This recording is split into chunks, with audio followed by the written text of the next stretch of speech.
I'm going to make an argument. Hillary Clinton actually won the race in 2016. She actually won that election. What stopped her in real terms, meaning from the legal status of winning the election, had to do with voter fraud. It wasn't the goddamn Russians. Stop saying it was the goddamn Russians. Stop focusing all of this on the goddamn Russians. And for 2 years, the media has screamed about the Russians. Your Republican Party has done more to cheat than the Russians ever would.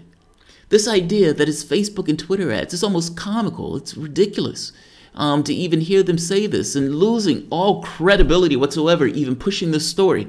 Fact of the matter is, the Republican Party's effort in order to scrub people off the voter rolls, to knock people off, to make it difficult for people to vote, to put voter IDs, even though there's no such thing as voter fraud, at the end of the voter ID laws, not voter ID laws, at the end where the Voting Rights Act was torn to shreds by a conservative Republican Supreme Court, and all of those states went about showing why that particular law was necessary, because they enacted laws that would have been struck down under the Voter Rights Act.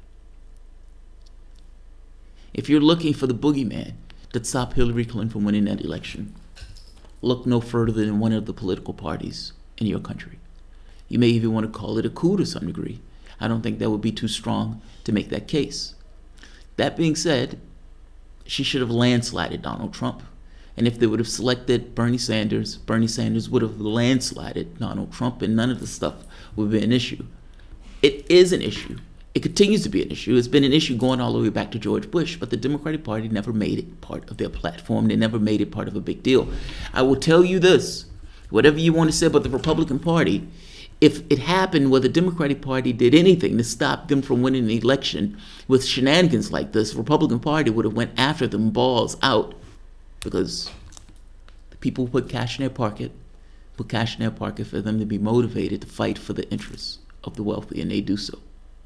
When FDR won all of those elections, the Republican Party went out and put a stamp preventing the president from getting more than 2 terms.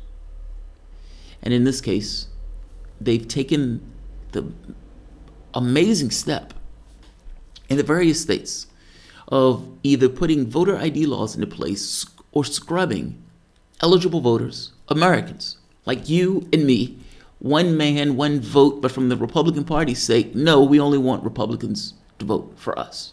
We don't want one man, one vote. This idea that the political parties are fighting in the best interest of the country is nonsense. This idea that a political party wouldn't do this is nonsense. They are doing it. They have been doing it. Take a look at the numbers. And yes, I'm building up to a point, but take a look at the numbers. Exit polls in Florida. Hillary Clinton, by the exit polls, 47.7, Trump, 46.4. Clinton wins by 1.3. Actual vote, 47.8, 49.0. Trump wins by 1.2. Trump gains 2.5 between the exit polls and the actual vote total. North Carolina, Clinton, 48.6. Donald Trump, 46.5. Clinton wins by 2.1. Actual, 46.1. Donald Trump, 49.9. Trump wins by 3.8. Trump gains 5.9. That is a remarkable gain. In Pennsylvania, Clinton, 50.5. Trump, 46.1. Clinton wins by 4.4. Actual, 47.6. Trump, 48.8. Trump wins by 1.2. Trump gains 5.6. Wisconsin, Clinton, 48.2. Trump, 44.3. Clinton wins by 3.9. Actual, 47.6. Trump, 48.8. Trump wins by 1.2. Now, these people could have been completely lying. I don't know why these people would lie in such a way. But what causes this remarkable difference between the exit polls and the actual vote totals? Now, I've gone through the Greg Palast thing where I've showed you the number of votes that was scrubbed all the voter rolls in each of the states that Clinton need to win in order to win the election. And essentially, because the margins were so close, Republicans only need to scrub several thousand for Donald Trump to win. You know, in most countries. But here's the thing, though. When we made this argument about Bernie Sanders and the exit polls, they told us to go fuck ourselves. So same here. I don't particularly care. There's nothing in me that cares about Clinton losing in this particular way, because when we look at what was taking place during the primaries, the Democrats were willing to do the exact same thing. They're just never willing to do that shit to Republicans. And in this case, it's the Republican Party that essentially ate the Democratic Party's lunch in regards to cheating. Call it what it is. It wasn't the goddamn Russians that lost Clinton the election. It was selecting Tim Kaine, yes. It was the fact that Hillary Clinton herself was the one that was running because hated candidate, with the exception of Donald Trump. So yes, it was that. It was not going to Wisconsin. It was not reaching out to lefties. It was cheating Bernie Sanders. It was all sorts of things. But call it what it is. It was also this fucking around the margins where the Republican Party was able to scrub Americans who were perfectly eligible voters off the voter rolls in order to get their guy barely over the finish line. We have a reality show host as a president for the various states that Trump won, or was able to win. I say that to say this. Part of the biggest issue that we deal with is election fraud. We as individuals, supposedly one man, one vote, go and we put our sticker on the line and they give us a sticker and say, I voted. We say, yes, I participated in the democratic process. And we feel great about ourselves because we, in this kind of communal thing that we do, voted. But the fact of the matter is, from the party standpoint, they are incentivized to get their voters to the polls. And with the Republican Party that assiduously works in the interest of the 1%, cravenly works in the interest of the 1%, they are beholden to essentially special interests. And when you have a 1% that you're representing, how do you deal with this process of getting other people to vote for you? Now, they've been able to find other means in order to get people and scam people in order to make those votes. But in this particular case, they've clearly realize that they have a problem on this front. And so you have things like voter ID legislation. The voter ID stuff, supposedly because there's this boogeyman of voter fraud. There's voter fraud all over the place. Vote for it, vote for it, vote for it. It doesn't exist. The voter fraud, because you have certain parts of the population that are more likely to have IDs. And because those people are more likely to have IDs, those people are more likely to be able to get to the polls and make their votes. Well, in this case, African Americans, Hispanics, poor human beings are less likely to have those things. Before we even get to the point of whether we should have IDs, let's challenge the narrative in which they use to bring those IDs. Because if the narrative is nonsense, then the idea of the voter ID goes out the window.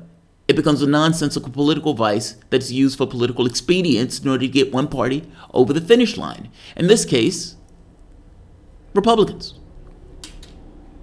And I bring this up because this is not just the Hillary Clinton thing. It's not just the Al Gore thing. It's now. It is a persistent thing in our current elections. And there are various elections all across the United States, especially in places like Georgia, especially in places like North Carolina, that are using this gimmick, this device, in order to try to get their people over the finish line, as opposed to representing the Constitution. One man, one woman, one vote. A comprehensive study in 2014 published in the Washington Post found 31 credible instances of impersonation fraud from 2001 to 2014 out of 1 billion votes cast. I feel like the Austin Powers character, and I want to put my pinky in my mouth when I say it. 1 billion votes, 31 credible instances.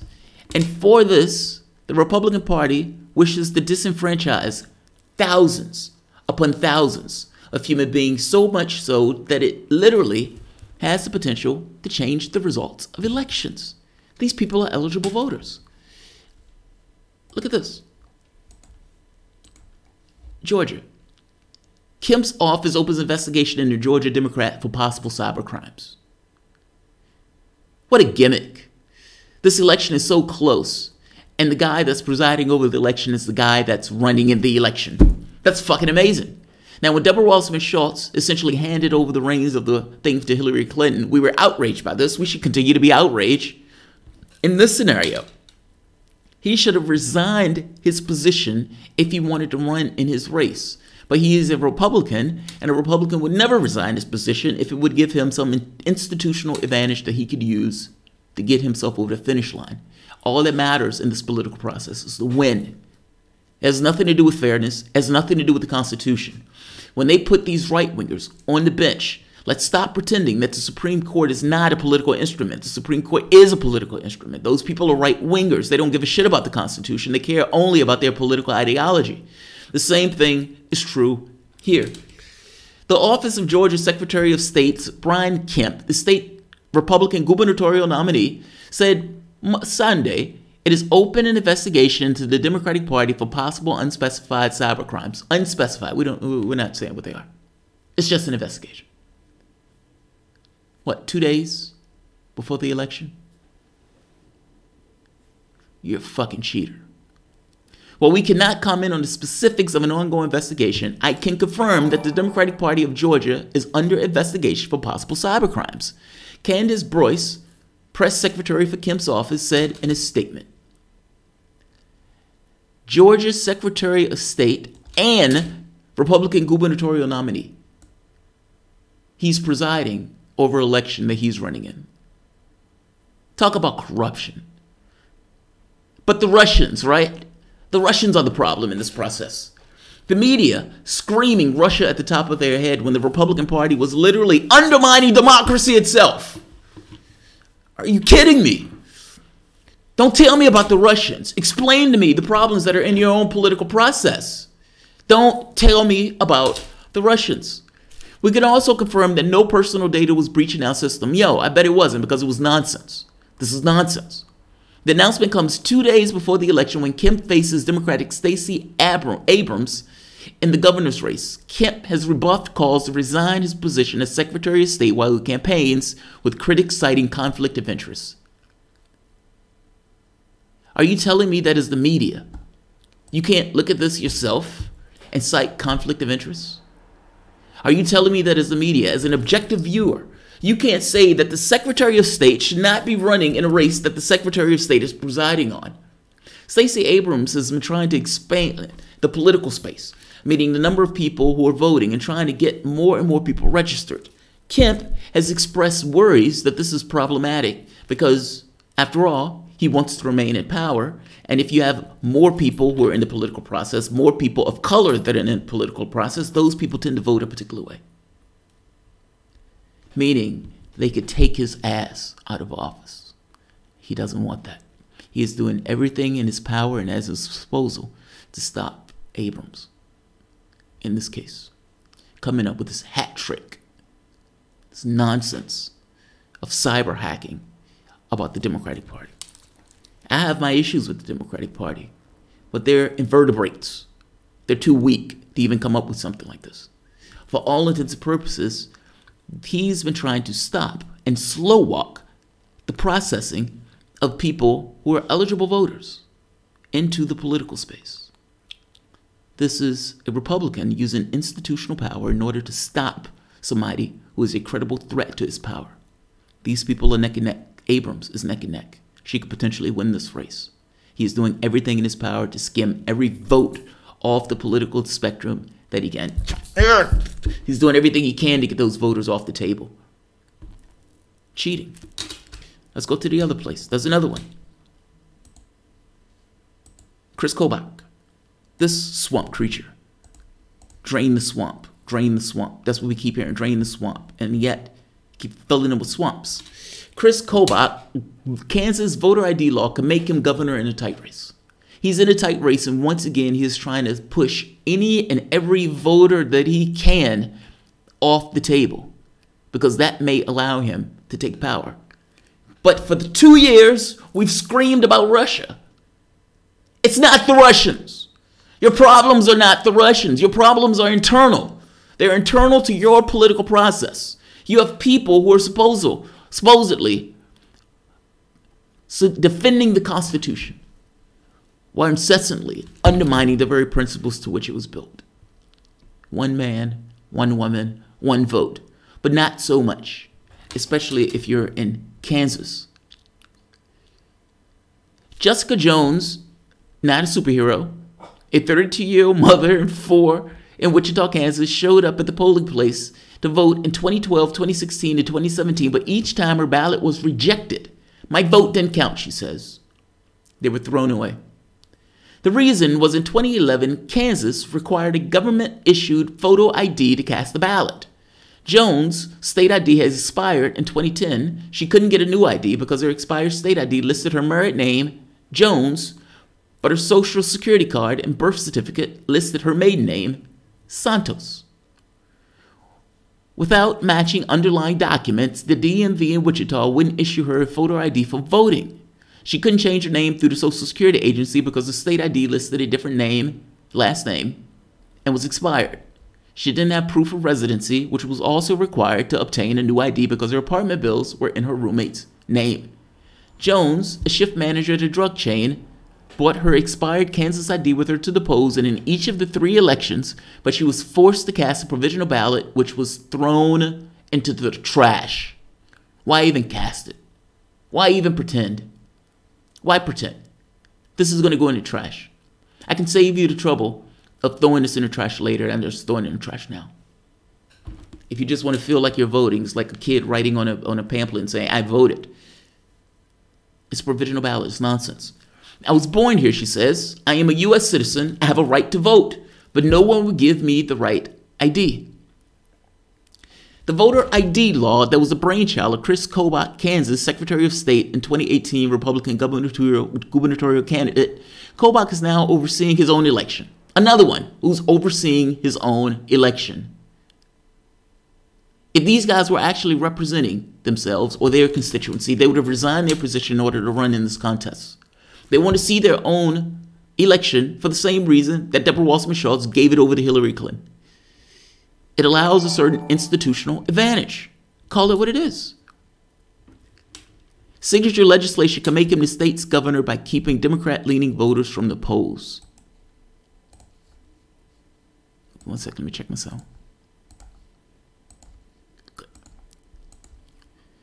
Kobach is the former vice chair of President Donald Trump, now disbanded Election Integrity Commission, and allowed his voice in the Republican Party championing new legislation to restrict access to the ballot. Because of all the laws that I drafted and Kansas legislature passed, Kansas now has the most secure election laws in America. You mean the most restricted and tilted towards the Republican Party in order to help you stay in office.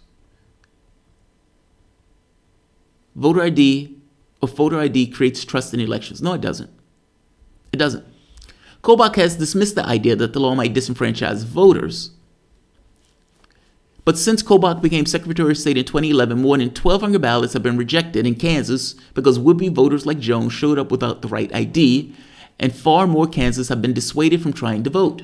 The voter ID law has caused a 2% decrease in turnout in 2012, according to a study by the Government Accountability Office, and with the largest drop among young, black, and newly registered voters.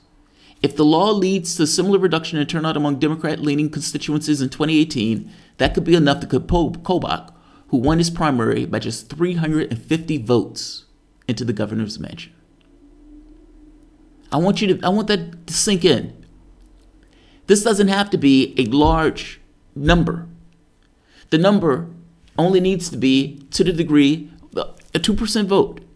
They've been able to decrease turnout by 2% with the legislation that they put in office. Americans who should be able to vote, 2%. And it's the 2% that are constituencies associated with the Democratic Party, meaning his voter ID laws for all of the proclamations of the safest and securest elections. We've secured our elections. Ultimately, you're securing them from people who you don't want to vote against you. Call it what it is. These voter ID laws are nonsense. If you want to have a voter ID law, fine, but give everybody a voter ID. If a person has a social security number, you should make sure that each and every person has a voter ID, but that's nonsense law in the first place. Or do what Oregon did. Make sure if you're a person, if you're a human being, if you're a state resident, congratulations. You're on the rolls to vote. If you have a social security number, congratulations, you're on the rolls to vote. If you're born in this country, congratulations, you're on the rolls to vote. We don't do that. We put in all sorts of bureaucracy and loops that a person has to jump in and then scream that this is the greatest democracy on earth, while simultaneously dissuading people or scrubbing people off the voting rolls. It's not the goddamn Russians. Let's keep going. There's more. Voting is coming up. So that's why I'm doing this particular one. Just to check the donations. Give me 1 second. National ID system. A national ID card isn't intrinsically bad, as we were using social security numbers currently with no built-in security, but they need to be easily obtainable, and discrepancies need to be fixed in citizens' trust rather than we use to deny. Yes. Counting. Shouldn't it be 1 man, 1 woman, 2 votes? Am I counting wrong? Also, I'm pretty sure Peter Dow believes in 1 Hillary, all votes. You know what I mean. 1 man, 1 woman, 2 votes, yes. But each one individual. Each one individual. Look, the point is, I don't care if people get an ID card, if that's the middle ground between these 2 things. But let's be very honest, that up to this point, these the voter ID laws have been used by Republicans to stop an undesirable population from voting, to dragging their ass out of their offices. It's not used to secure the election system. The voter ID thing is nonsense. I've just showed you 31 votes that are considered fraudulent, and even those are shaky. Out of 1 billion votes. And for this, we've decided to disenfranchise hundreds of thousands of human beings. This doesn't even touch Florida, where they've have millions of people who, because they had some kind of arrest record, even though the arrest record is done, even though the arrest record may be expunged, haven't gotten their right to vote back because of the laws that Florida has. The greatest democracy on the planet, continually dissuading or pushing off voters from the process. And for the last one, and this was given to me by Fred Edwards, so shout out to Fred Edwards. Standing Rock. And I'll just play this video. Whoa, that's intense. That's intense. If I'm being honest, I didn't look at this video. I was feeling it and just thought I'd hit this. All right, so let's not do that. Standing Rock pitches last-ditch fight for the right to vote in North Dakota. What it boils down to, just to give a short explanation before going into the article. Some of the residents in Standing Rock, because of where they live, they don't necessarily have IDs. They don't even necessarily have real addresses in the way that we would consider addresses. When we were in Kenya, it's like, what's the address? Well, the address is on this lane, and it's several compounds down, and it's the first house on the left. No, what's the address? There's no address. There's some places that don't have addresses. Even in Ireland, there's certain places that don't have addresses. Well, in Standing Rock, you have a similar situation where you have people living in situations where they don't necessarily have addresses. A judge has just not allowed a reprieve on a law that would have called a halt to a new voter ID law that was put into effect that would require the residents, to get IDs. Well, it's hard to get an ID when you don't particularly have an address. Now, they've organized, meaning the remnants of Standing Rock, have organized voter ID drives in order to get those people the necessary paperwork that they need so they can go and they can vote. They feel this is an affront to them, and they understand that the Republicans are doing this because the Republicans are trying to stay in office and they want to dissuade those Native Americans from voting, or at the very least make it difficult for the Native Americans to vote. They find this a slap in the face. They don't believe that the Democrat, Heidi Heitkamp, has supported them, at least not from the standpoint of Standing Rock, because she was one of those people that were heavy on this thing of oil and gas, and she apparently derided the people who were protesting for their water.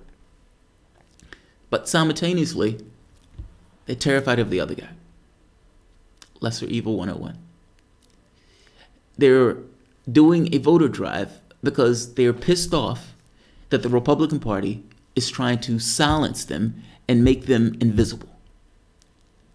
They were the indigenous population on this land before this country eradicated them. A genocide, the first sin of this nation. There are problems in the Native American community, if we're being honest. And Heidi Heitkamp has supported some measures in order to try to address those problems. So they're stuck in this quagmire of the Republican Party is trying to silence us and make us invisible. That in and of itself gets your ire up. Simultaneously, though, this invertebrate of a Democrat was not there to support us in our hour of need. When we needed her the most, she attacked us and she supported our enemies. What do? What's a person to do? That's the quagmire. But that's the quagmire across the nation, right? This lesser evil voting. The smug, comfortable left will look at this and say, well, this option is simple. Well, the option is not simple, especially when you were part of those protests. You were part of those marches where they throwing water on you and all this other stuff. There's skin in the game. There's anger and resentment and an indelible scar left by the failure of the established left, the person who was supposed to support them and back their interests, turning on them and supporting the people who were spraying them with water hoses. But the pragmatic left doesn't get that. The practical, comfortable left in their studios, away from all of the drama, away from the majority of the population that's hurting and suffering and all this other stuff. They're comfortable and smug. We can look down and make certain decisions and call these people bad names if they don't want to support the Democratic hack that's in office. For the most part, their ire here is against the Republican Party because the Republican Party are the ones that are trying to make them invisible. The fight here is not necessarily for Heidi Heitkamp. The fight here is more so this assertion that we exist. That we exist. When it got out that Republicans was making it difficult for people to vote in various states, African Americans came out in record numbers. They would stand in line for hours. Now you have to ask the point, why do people have to vote and stand in line for hours in the first place? Voting should be easy. Voting should be something that you can go in, do, and leave. There should be plenty of voting locations. There should be money allocated for voting locations. Voting should be a national holiday. We should look at this and we should celebrate it. We should be glorious about the way we vote, this brimming thing of democracy. But that's not what we do. We use the language that is the greatest democracy on earth while simultaneously making it difficult for people to vote. They're doing their best to get out people to vote. In some cases, driving 100 miles in order to get the IDs necessary. In some cases, getting people, because understand, these people are dirt poor. And so they're finding drivers to drive that 100 miles in order to get people the IDs that they need in order to go vote. They're looking at this as, you're not going to make us invisible. You've stolen our land right off the bat. But in this, you're not going to make us invisible. Take a look at this article. And Fred Edwards, shout out. Much love. Toronto defender's home in Standing Rock Sioux Reservation mentions her name to whoever can find it walking down the main street of her tiny town. They'll tell you to turn when you get to the powwow ground and take the paved road rather than the gravel one. Drive until you see a hill, look for a car. Her house has no number on it, and the mail is not delivered there. It goes to a P.O. box instead. As the defender put it, we've never believed that a person can own the land. It's the land that owns us. She added, the concept of an address wasn't a big deal. Let that sink in for the moment. We never believed that the person can own land. As opposed to this Western capitalistic structure where everything is for rent, everything can be owned, everything is a commodity. The commodification of sex, when you turn on TV and there's a woman, she's drinking a Coke and the wind is blowing in her hair and her breast poking out. She's drinking fucking Coke and they're commodifying sex and selling that to you in order to get you to buy that drink. When you have kids who have this family thing and they're going to McDonald's and everybody is happy and they're like, oh, we're going to McDonald's together as a happy family. They're going to eat fat and salt and sugar and a bunch of other bad shit that's going to give that kid cancer later on. And that kid is going to get fixed on that, meaning that kid is going to gain weight with other health issues as that kid goes through his life, because McDonald's knows that if you can get him as a kid, they can get him for the rest of their life, oftentimes. The commodification of happiness. Commodify pretty much anything, especially from the standpoint of land or property.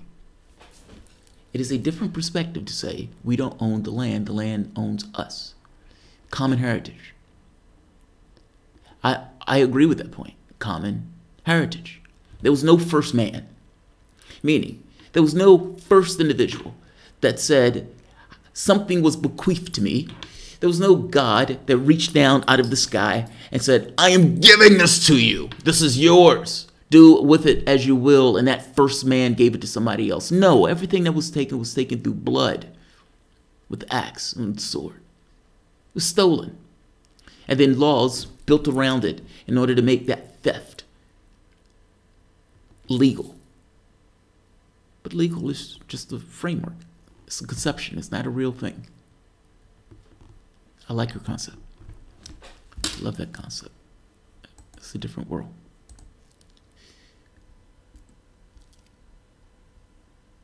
Defender was working on her job as a reporter for the Corson Sioux County News Messenger, the local paper that covers Standing Rock, including one of the key North Dakota counties that voted Democrat in 2012 Senate election.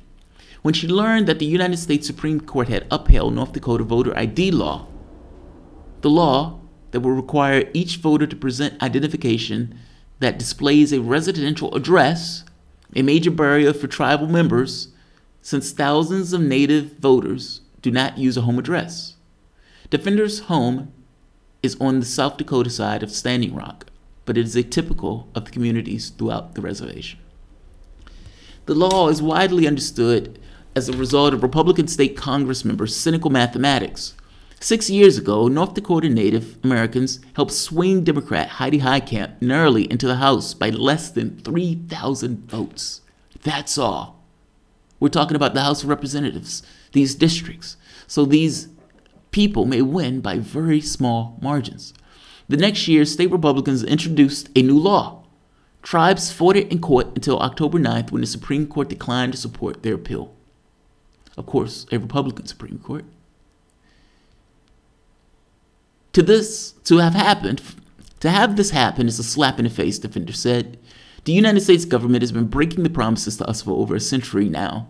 The timing of the court's decision left the state 5 federally recognized tribes with only a few short weeks to make sure that the members who do not have home addresses or do not know them are able to participate in a highly contested election that will help decide the party control of Congress.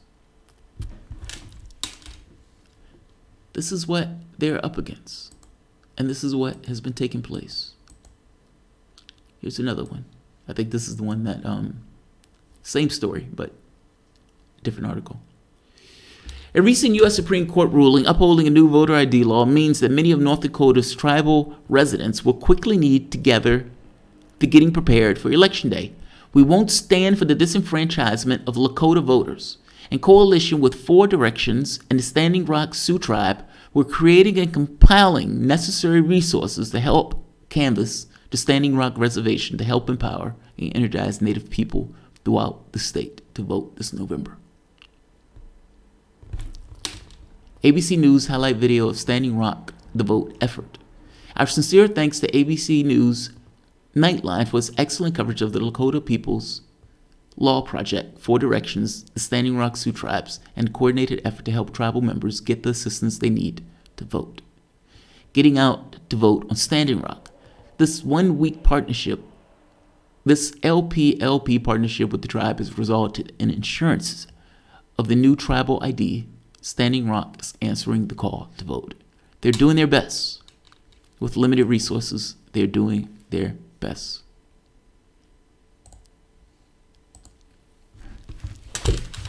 It's not the Russians. Your problems are internal. It's not the Russians. Whether it's the Hillary Clinton election or whether it's the elections here throughout the United States, the ones highlighted in Georgia, the ones highlighted in Kansas, and the ones highlighted in North Dakota.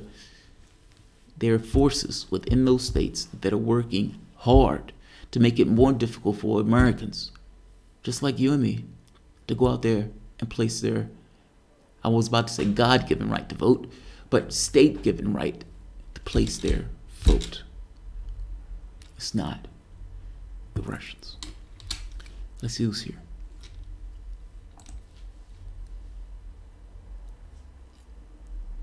Google Venezuela crowd control tank. I don't know what that one's about. Garnome, the state of reservations in the West reminds me of driving through rural Mexico, except worse in many cases. Yeah. Look at this picture. I was shocked by this picture. This is Hunter Defender in voter drive headquarters. These people are poor. They're trying to make ends meet. And in this case, and I admire their gumption like nobody else, it's the very fact that somebody is trying to make them disappear that they are certain their presence. I love it. I love it. There's something in me that gets up on stuff like this. It's like, you're not going to tell me that it don't exist. You're not going to tell me what to do. You're not going to tell me to sit down. You're not going to tell me anything. We're here. It is our right to be here. And we're going to place our vote like any other American placing their vote. I love this. I love this. This is assertive. And I also love that these elements of Standing Rock that are still there, that are assisting them to do this. We must honor the treaties with Native Americans, Barack Obama at Standing Rock before Keystone XL crisis. Yes. Yes. And the other Native American, Elizabeth Warren, giving some bullshit response as Native American people were being beaten and having water thrown on them, cold water. Obama pardoning a turkey on Thanksgiving when real indigenous tribe members were being beat over the heads. The degree to which natives are still getting fucked over is astounding. They have it worse than any other group by any order of magnitude. I said whites don't regard their history honestly. Native American people are part of that history. We've committed a genocide. We've committed a genocide. Well, it's not we. At the very least, I'm part Native American, so I can say we have been fucked over on this.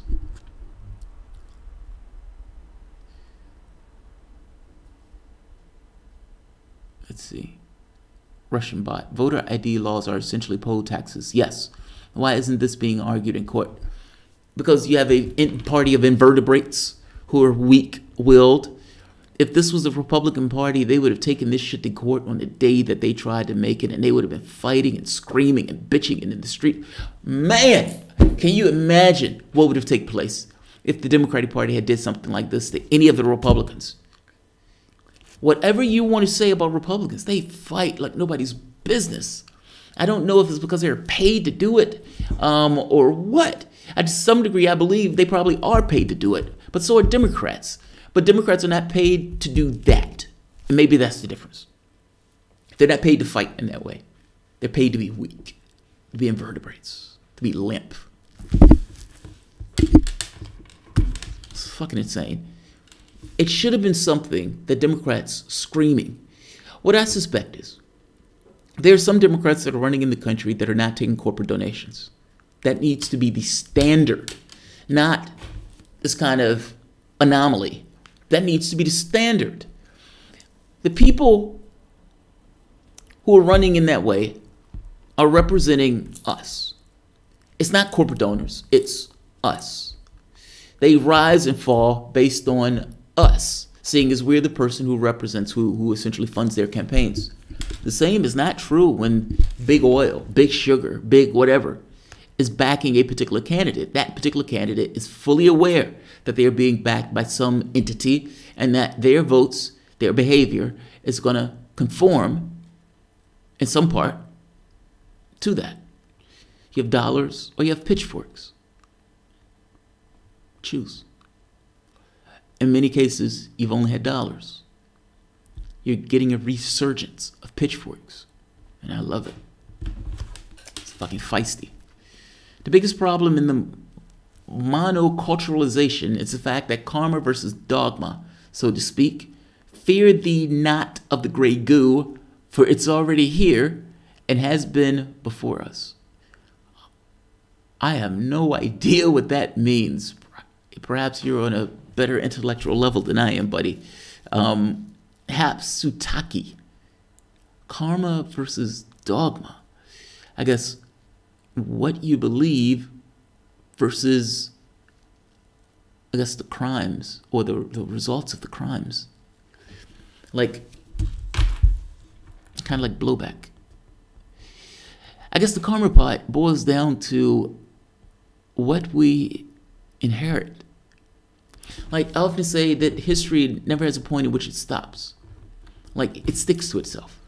You're stuck within a kind of a cultural context. You know, I was born as an African American that has a Native American heritage also, that I hadn't really ever paid attention to the Native American part. I just saw myself as African American. You live in America that is a violent militaristic culture that supports dictatorships around the globe, that has an alienation with the political class. That alienation is creating a certain degree of anger and resentment in the population. And we act as if people are acting in an individual way when people, for the most part, are robots and they are responding to the environmental conditions to which they exist in. You can call it karma, yes. You can call that karma. Versus what people believe, what they're told. I don't know if there's a distinction between karma and dogma in this. To some degree, those things are intertwined with one another. I don't think it's a versus. It's a simultaneous amalgam of the two. But I don't fully understand it, so I could be talking on my ass. The irony is the AI itself. You need to have intelligence in order to create an artificial version of it. Going to be an uphill battle. That's funny. I love that. I love that. The AI thing's fascinating to me.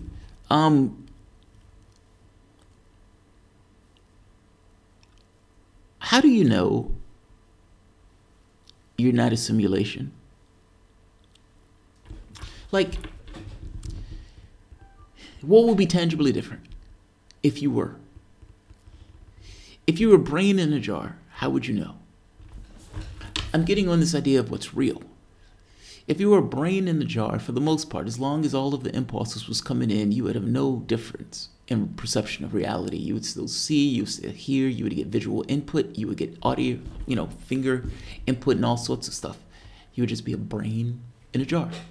For all intents and purposes, your brain is encased in a jar from the standpoint of your head. And all of the signals and everything else just come in through your physical senses. You are never in contact with the outside world.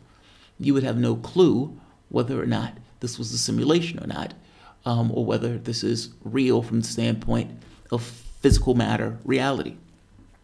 We assume certain things of the world. We assume that the world is solid. Well, the world technically is not solid. No physicist will come up with the idea that the world is solid, even though we experience the world as being solid. And going beyond that idea of the world as being solid, you have certain experiments that even call into question this idea of what real is. What real is. I guess I'm saying this idea of the creation of artificial intelligence. I would make the argument that human beings are robots. I've said it before. I don't necessarily mean that human beings are exactly robots. I think there's an element to us that is us, but that element to us is always interacting with the society and the environment to which we're around. And it is very hard to tell what aspect of us is us versus what aspect of us is from its environmental influence. And I would argue that all of those things are environmental influences to some degree. You just pick and choose which aspects of you want to keep versus which aspects you want to push away from you. There's certain things that you say, yes, I accept. There's certain things you say, no, I don't accept. And the aspect of you that's you is just choosing what to accept versus not. We don't look at the world in that way from the standpoint of society. We look at the world and say people are making individual choices. That's nonsense. People are making choices based on the society to which they find themselves, meaning the environment drives and creates the behavior. This is not an individual process. This is not an individual on their own. We look at this as individuals on their own, but it's not. The guy who goes in and shoots up a place, there were environmental influences that pushed that guy into that behavior. Yes, to some degree, elements of him was picking and choosing, but even the elements that was picking and choosing based on what was available to him, and not just based on what was available to him, it was still influencing him. Let's stop pretending that we're distinct, that we're unique raindrops. Again, there's an element to us that's us, but from a larger context, like, I don't believe in the gross materialism where human beings are just blanket robots. I keep saying there's an element to us that is us. But a child isn't born racist. That child has environmental influences that pushes that child into certain degrees. That child is born into a particular family, in a particular culture, in a particular society, in a larger world. All of those things. That child is taught certain things from the standpoint of ideology. That child is taught certain things from the standpoint of their country. That child is taught certain things even from the standpoint of cultural things that may run counter to the larger cultural society. We are awash in these influences.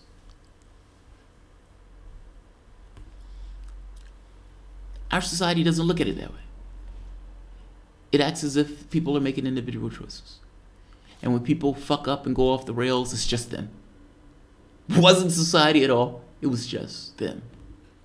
That's nonsense. The honest question is that as a child grows up, what are the things that a child is missing from the standpoint of nutrition? Is that child drinking lead water because the society didn't want to invest in the public health of the society? Is that child in a certain degree of poverty that's driving a certain amount of anger? Is that person who loses that job, who's doing okay, get radicalized because that person gets more in more difficult situations, and it pushes them in certain directions? All I'm saying is it's not as simple as an individual as an individual. But this concept of real gets a little sketchy. It could be a brain in a jar, for all we know. We have no idea. We just know we have inputs and outputs. Let's see.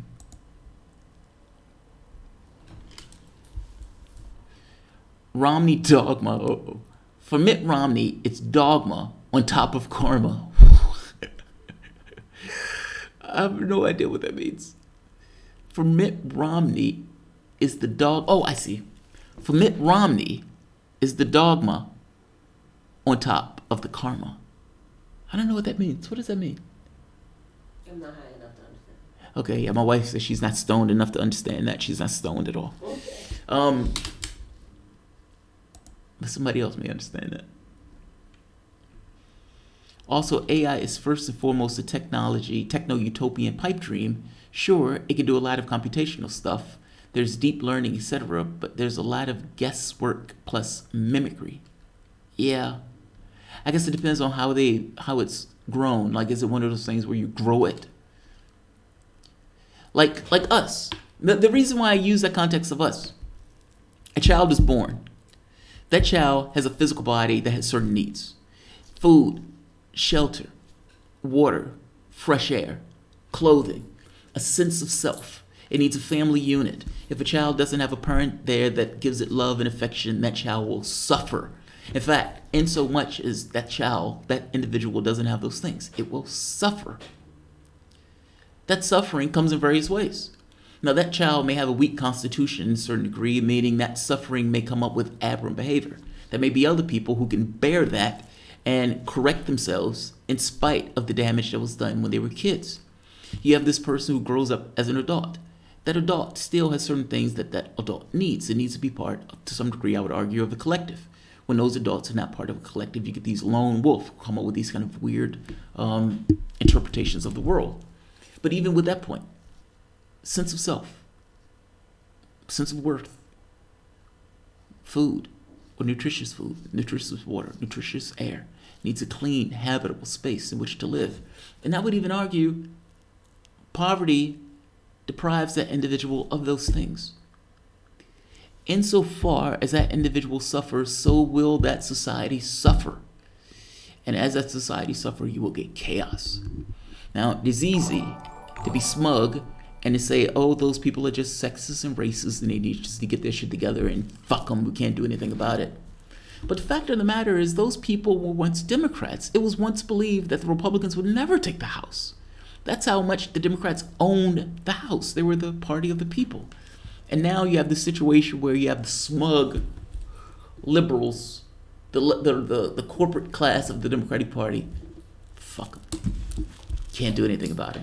They're just racist and sexist and homophobic and bigots. And the party or the people on the left who don't necessarily want to get on board are just the dumb left. The smug left. The condescending left. The left that failed miserably to a reality show host and lost 1,000 seats. But are the pragmatic ones. The pragmatism has brought you to this point. How pragmatic is it? Right? I mean, that's the operative word or operative question. It's not pragmatic at all. If your pragmatism has brought you Donald Trump.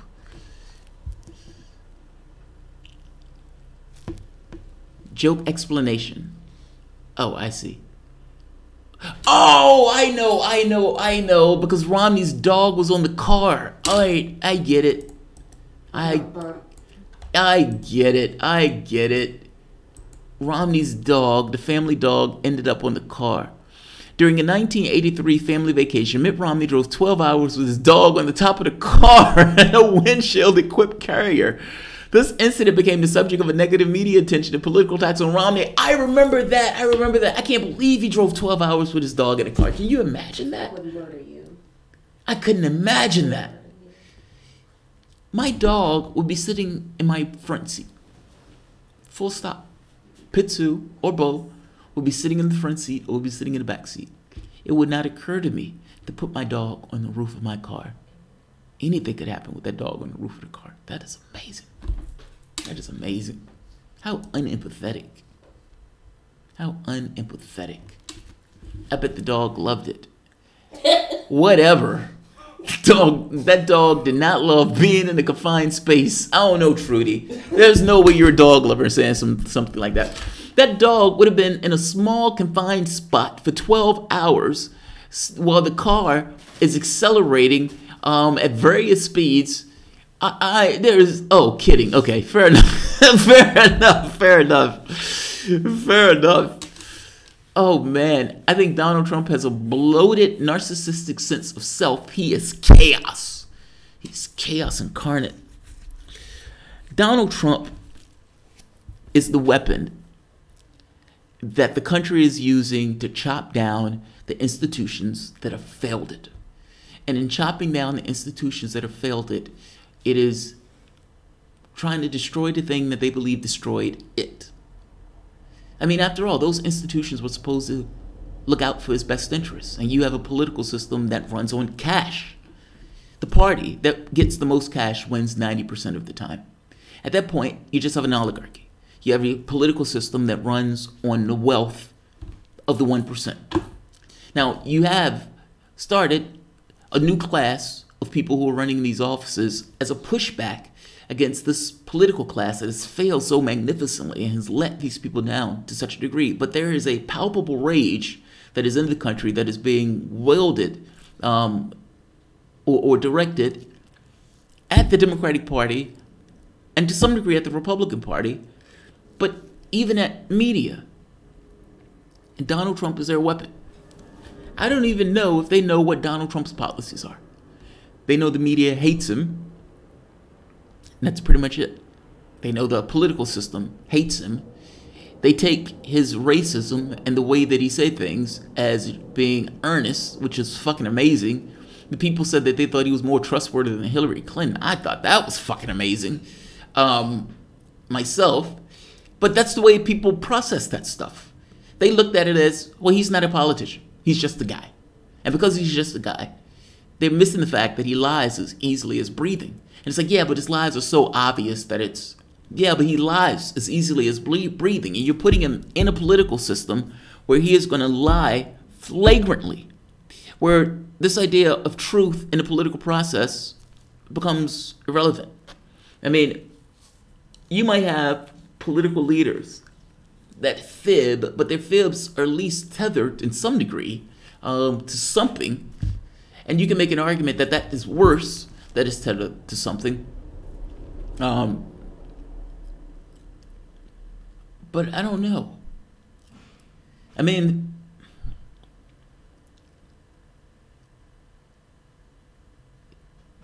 you have a situation where political leaders are saying, we're trying to save Medicare by destroying Medicare.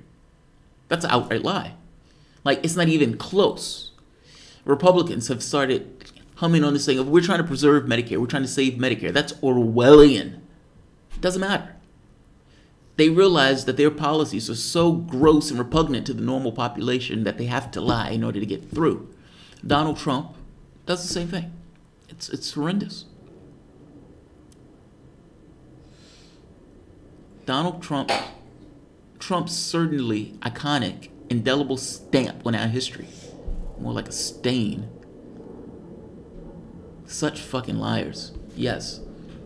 Donald Trump's policies are deregulate everything. It's towing the libertarian Lyndon LaRouche line.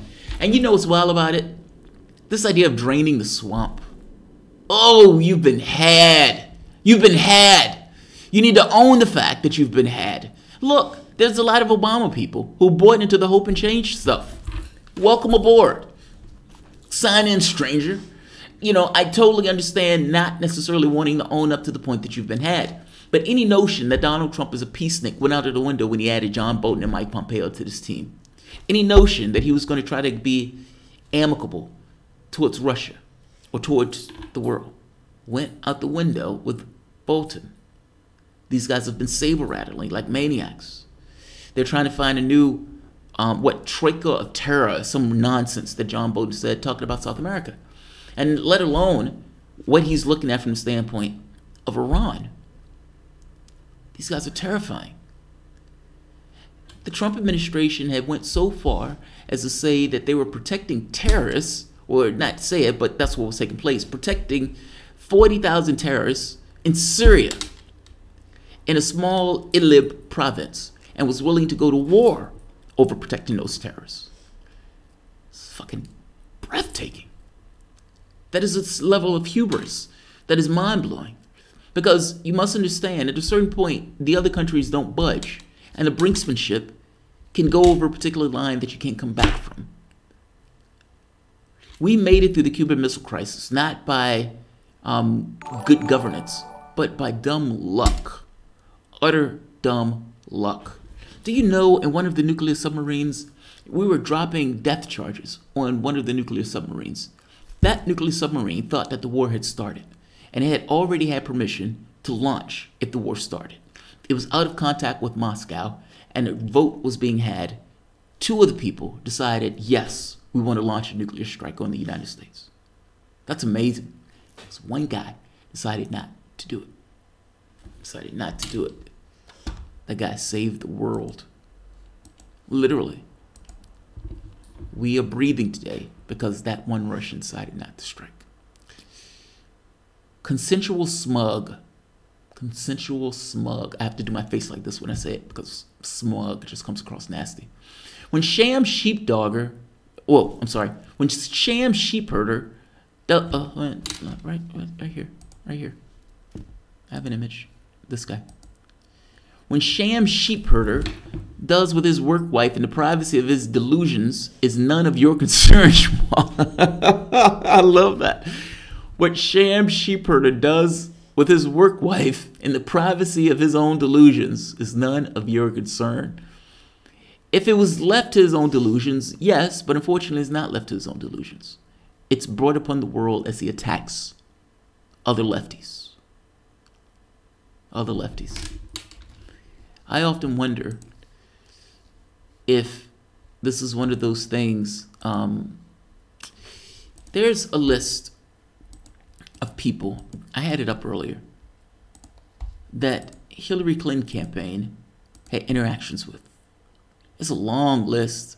The Intercept gave it awesome reporting. on essentially WikiLeaks exposing the connections between the political campaigns and media figures that don't disclose that they're in association with the political campaigns, and instead write stories, write positive stories, give information, introduce information without telling you that they're in association with the campaigns. It's a list. Look at this. Right here. Take a look at this. Progressive helpers: David Brock, Correct the Record, Mo Elliott, Judd Liggum, columnists and pundit calls, Kiki Finelli, additional surrogates. It's a long list. Is it possible that from the standpoint of the left, meaning trying to get people who are consider themselves on the left, like left-leaning channels, and this kind of Democratic Party trying to go after people in that respect, Cedar, is it possible that that show is one of those institutions that has essentially been commissioned through their association with the Democratic Party, let's say maybe even through MSNBC? Because regardless of, the pivots that Sam Cedar is going to do, he's only going to go so far. And if he goes beyond a certain pale, he's not going to be allowed on MSNBC. Yes, he may have his own opinion, but what does he say? In a famous words of Noam Chomsky, yes, they have their own opinion, but what do they say?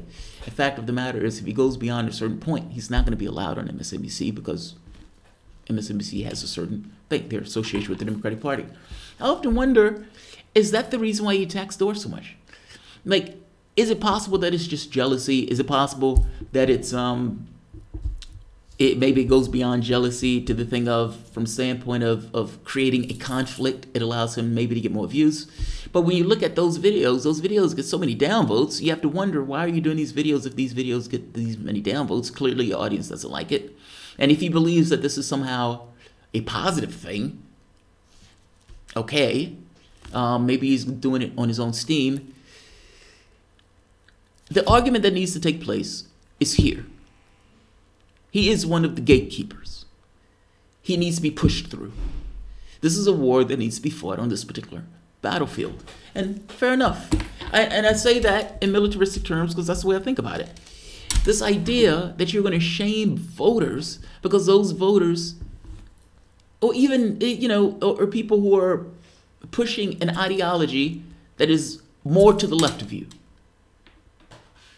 you're not voting for this Democrat, which is what it really usually boils down to. You're not supporting some kind of Democratic candidate. All of it usually boils down to, you're not supporting my candidate, and I dislike the fact that you're not supporting my candidate. People have different interests. Either this is a representative government or not. People can vote for those interests. Some people's interests are environment. If this person is not doing those environmental things, this is a red line for me. And until I get this particular thing forward, I'm not getting their support. If it gets to the point that they continually get drained support and they lose, maybe you get a change. But clearly, you're never going to get a change with the idea of propping up those systems in the way that they go. And looking at these things purely from the sake of one election is utter nonsense. Zeroing down and say, hey, this one particular issue is usually the way the arguments go. If you look at the way you argue libertarians, it's a little different because libertarians' philosophy is a little weird. But oftentimes it's, let's talk about this one very specific, narrow issue. When the conversation is a larger context, your fucking environment is falling apart. Both administrations. That's not one administration, that's both. Do you believe that climate change deal was going to do the Paris Accord? That Paris Accord was nonsense. It was nice, but you're not looking for nice. You're looking for actual action.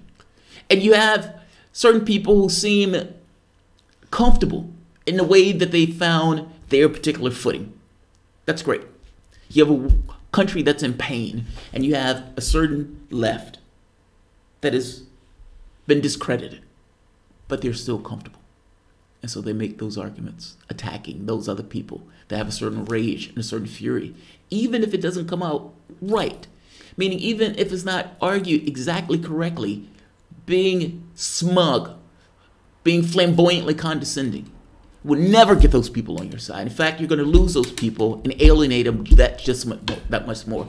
Look, you're going to have a bunch of sycophants, like, I'm not going to call names, but there are certain people who voted for Hillary Clinton that likes to have that soothing explanation and that soothing idea that what they did was perfectly okay in that vote. I don't bash people for voting for Hillary Clinton. I don't do that. By the same token, I don't have this belief that you prop up these structures. In the same way that you had the Malcolm X movement and the Martin Luther King movement, Malcolm X made King more palatable. And I suspect that this is similar here. You have a Demex crowd that is full stop, we need another party. And I agree with them. You need another party. I don't know how you get to that point. But what I do know is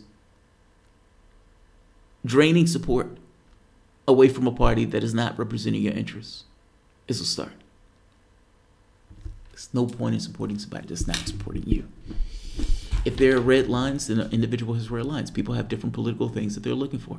For me, Medicare for all is a red line. If a person is not supporting Medicare for all, they're not going to get my vote. I don't give a shit who's on the other side.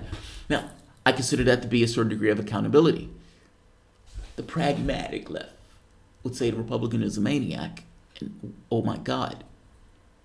But the fact of the matter is, if you're continuously supporting somebody that's not supporting the issues that you believe in, what's the fucking point?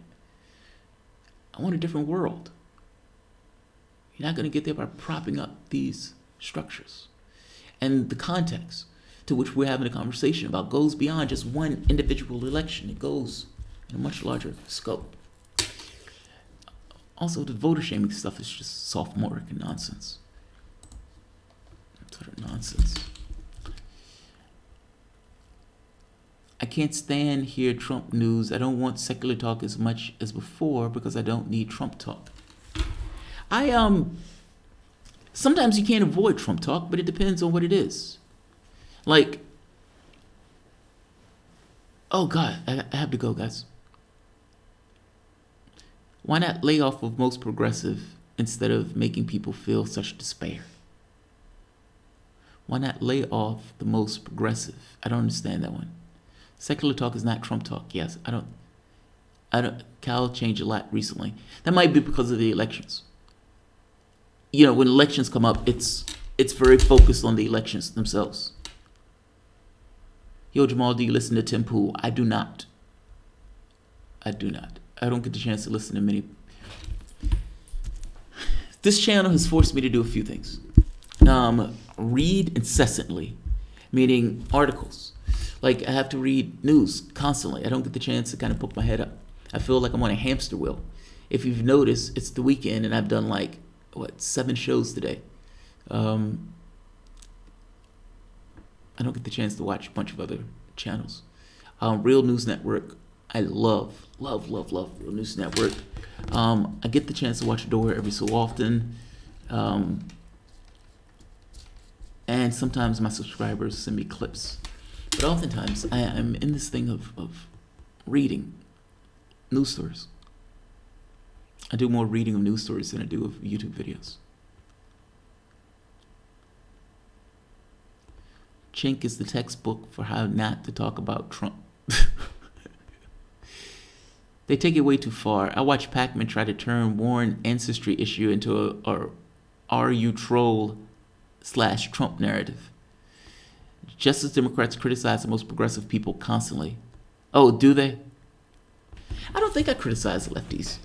I may criticize if they do something off, but oftentimes I don't necessarily overly criticize the lefties. They be in my sandbox. The only reason the conversation of Cedar comes up is because Cedar brings up attacks, Door, myself, and other people who don't start to agree with him.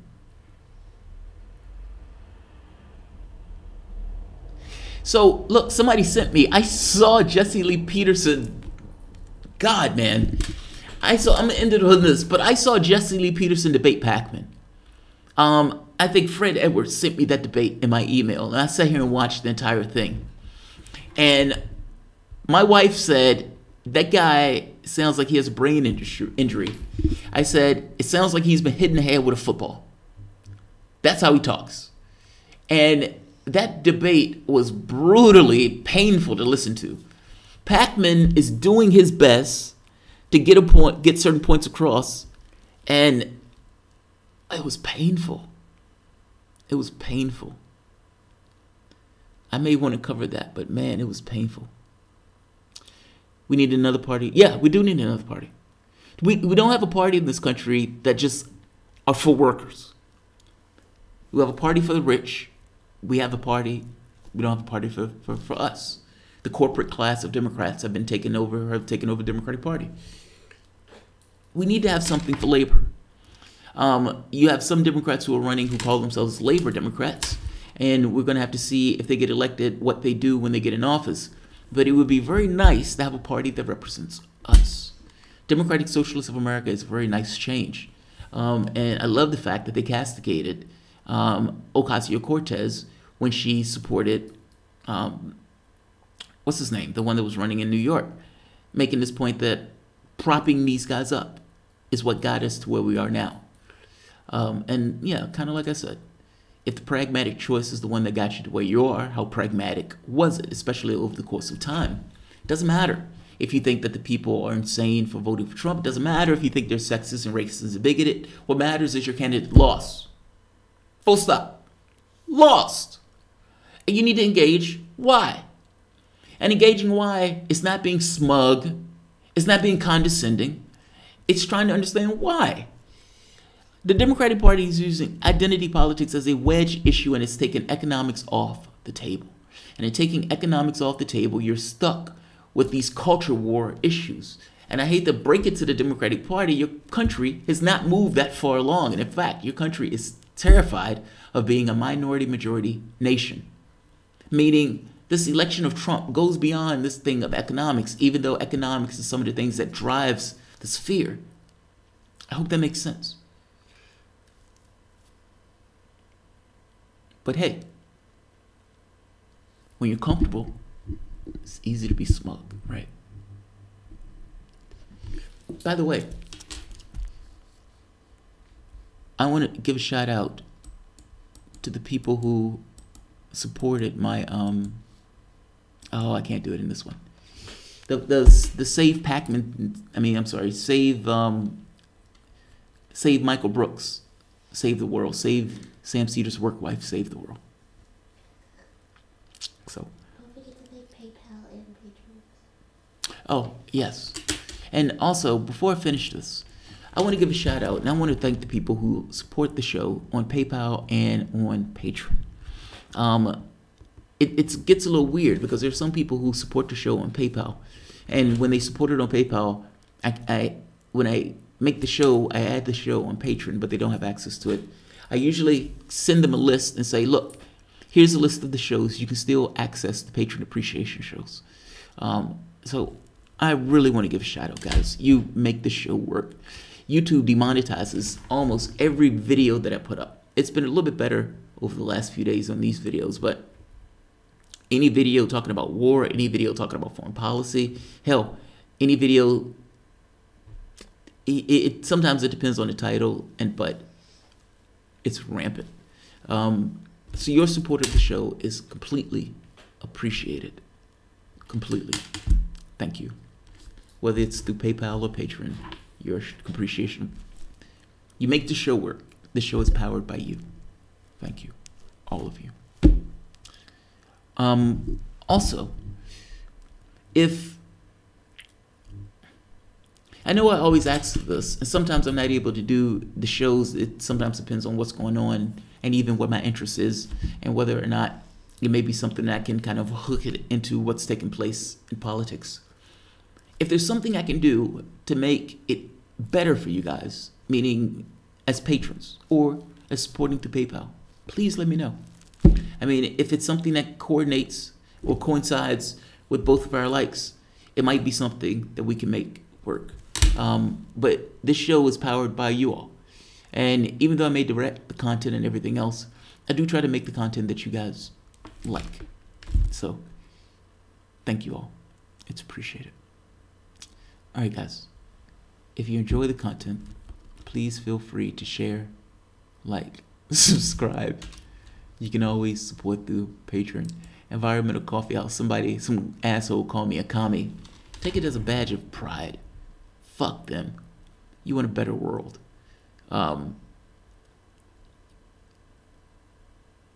Creative Experiments. Jamal, find out what happened to Saint Progressive. I watch you because she's gone. She went to some kind of commune. I have no idea. Send her email. I have no clue. Patrons. Yeah, this show is for patrons. Immediately after this,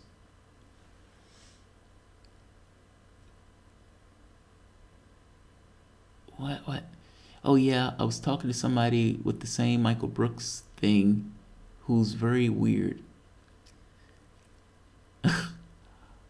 Burn Brooks in effigy. That's my patron request. I didn't start this.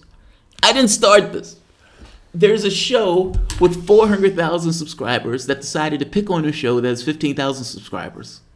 Fuck them. That's awesome. You never punch down. So if they want to punch down, fair enough. Let's have fun. I can do this shit all day. It makes...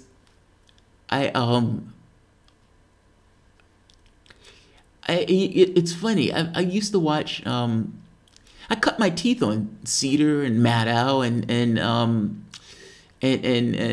Keith Olbermann.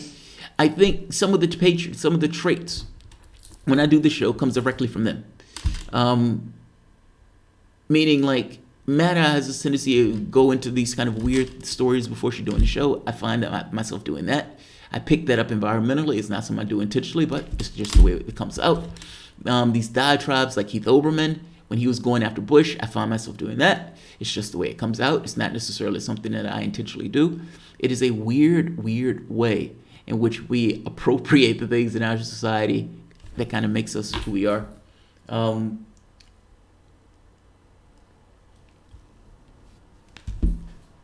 Luca Clemente say, I like your barbershop aggressiveness, or something to that effect. Fair enough. But the show doesn't take shit lying down.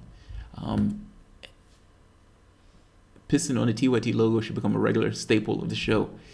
I don't know who would do that, Gardenome. I don't produce urine. But I feel you. It's funny. I have 2 kidneys now. I used to have 3 kidneys. One of the transplant kidneys failed. None of them worked. It's like having 3 kidneys and none worked.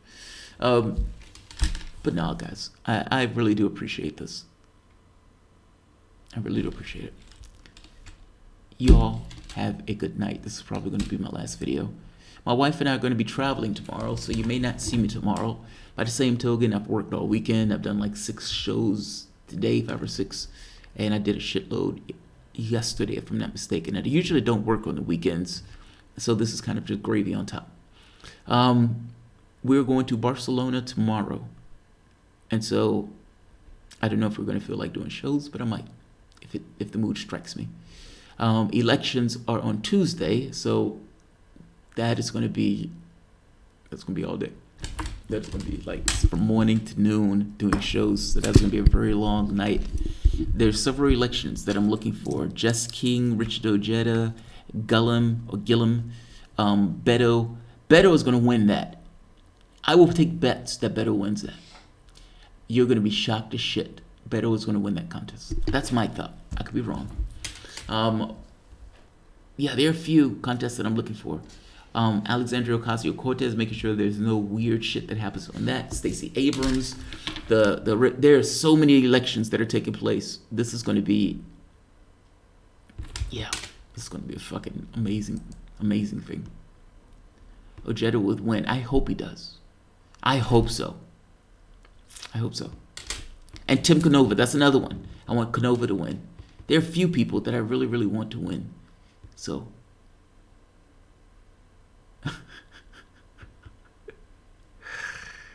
Jamal, is your thoughts on cryptocurrency move by any chance? They have not. We have $1. Jamal, buy me some souvenirs. What do you want? I'll buy you some souvenirs. I thought we were supposed to be done. Oh, all right. We'll leave. We'll leave. I'd get you a souvenir, man. Just tell me what you want and where to send it. I'm being serious, by the way. If you want one, I'll send it.